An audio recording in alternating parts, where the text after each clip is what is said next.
Why do you devote so much space to the grieving process? One, I think for my own personal self, I know how much I resist grief, how much I want to Hmm. bypass it. Mm-hmm. I think some people are very well versed in holding grief throughout their lives. That is not me. I would much rather ignore it and push it down.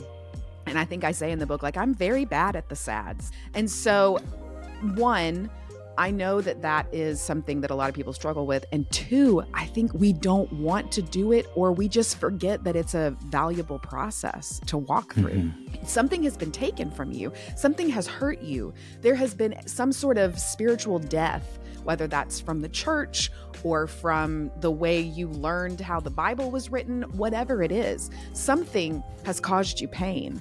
And in order to move through that, you have to grieve. You have to grieve the expectations that you had for your faith life. It's not fun.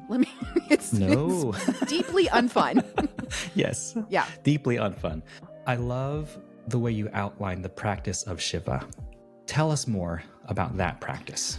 So I think, to me, it feels very similar to the church calendar. I think, you were talking earlier about that liminal space and about seasons. That's why I'm so connected to the church calendar, because it moves us through those seasons. Lent, for example, I'm not asking you to be happy right now. Nobody has to be happy. In fact, we discourage your happiness. That is monumentally revolutionary. We focus so much on, just brush it off or, have a strong faith. So much. So much. There are seasons in this church calendar that say, you don't have to do that. That's Western Christianity talking.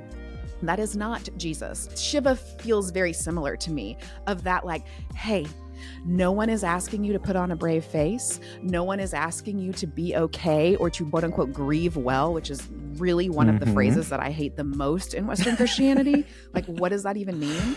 And I think with Shiva, it's doing the same thing. It's moving you through that process, and it's giving you permission to feel the way you want to feel, and to be angry and to be sad and to not speak to anyone.